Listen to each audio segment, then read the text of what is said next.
میرے آقا صلی اللہ علیہ وسلم کے پیارے دیوانوں، تو اللہ کے حبیب فرماتے تاریک جماعت 12 مصیبتوں میں گرفتار ہوگا۔ اب یا تو جماعت کے لیے تیار ہو جاؤ یا پھر 12 مصیبتوں کے لیے، اور اللہ کے رسول نے جس کے لیے کہا کہ وہ مصیبت میں گرفتار ہوگا تو پھر وہ مصیبت میں گرفتار ہو کر رہے گا، کیونکہ میرے آقا کی زبان سے جو بات نکل جاتی ہے وہ ہو کر کے رہتی ہے۔ آقا فرماتے 3 مصیبتیں اس کو دنیا میں ملے گی، 3 مصیبتیں اس کو مرتے وقت ملے گی، 3 مصیبتیں اس کو قبر میں ملے گی، اور 3 مصیبتیں اس کو میدان محشر میں ملے گی۔ ایسی وہ 12 مصیبتوں کا شکار ہوگا۔ جو شخص جماعت ترک کر دے گا 3 مصیبتیں اس کو دنیا میں یہ ملے گی کہ سب سے پہلی مصیبت، کتنا بھی کمائے گا اس کی روزی میں کبھی برکت نہیں ہوگی، اس کے رزق سے برکت اٹھا لی جائے گی، بے برکتی والا رزق ہوگا اس کا، اللہ اس کی روزی میں برکت کبھی نہیں دے گا۔ کیوں؟ اس لیے کہ جب اذان ہوتی ہے تو روئے زمین کی ساری برکتیں سمیٹ کر، دولتیں سمیٹ کر مسجد میں لائی جاتی ہے۔ جو لوگ مسجد میں جماعت میں حاضر ہوتے ہیں اللہ ان کو رزق دیتا ہے، رزق میں برکتیں بھی دیتا ہے، اور جو مسجد میں جماعت میں شامل نہیں ہوتے انہیں روزی تو ملتی ہے مگر برکت نہیں ملتی۔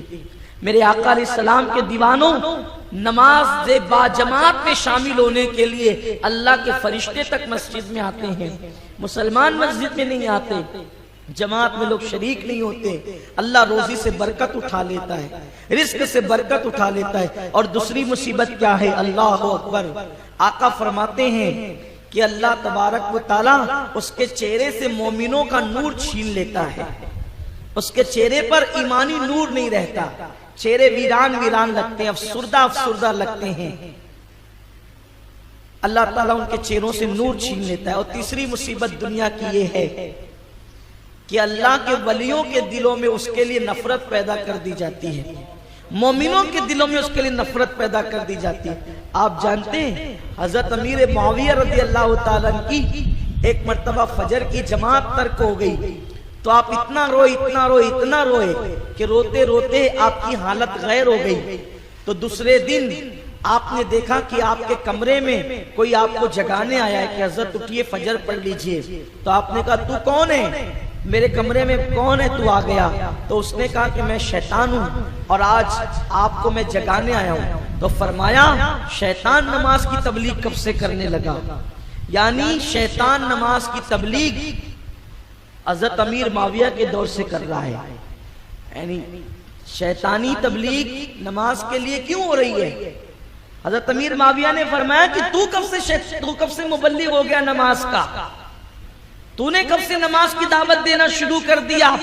تو اس نے کہا مجھے نماز سے کوئی دلچسپی نہیں ہے، مجھے نماز سے کوئی دلچسپی نہیں ہے۔ دراصل کل میں نے آپ کے طلبے سہلا سہلا کر کے سلائے تھے، لیکن جماعت چھوٹنے کی وجہ سے آپ اتنا روئے اتنا روئے اتنا روئے کہ آپ کا رونا اللہ کو پسند آ گیا، اور اللہ نے فرمایا معاویہ کو جماعت چھوٹنے کا اتنا غم ہے، اس کو 70 جماعتوں کا ثواب عطا کر دیا جائے۔ تو میں نے سوچا ایک بار سلا دیا تو 70 کا ثواب لے لیا، اگر آج بھی سلا دوں گا تو 70 نہ مل جائے، اسی لیے اٹھیے جماعت سے پڑھیے اور ایک ہی جماعت کا ثواب حاصل کیجئے۔ اس کا مطلب یہ ہے کبھی کبھی شیطان نماز کی بھی دعوت دینے نکلتا ہے، لیکن شیطان کی نماز کی دعوت کے پیچھے بھی سیاست ہے، شیطان کی دعوت نماز کے پیچھے بھی سیاست ہے، وہ نماز کی دعوت سے بھی سیاسی فائدہ اٹھانا چاہتا ہے، لیکن یہ اللہ والوں کی سنت ہے کہ نماز کو ہم سیاسی فائدے کا ذریعہ نہیں سمجھتے،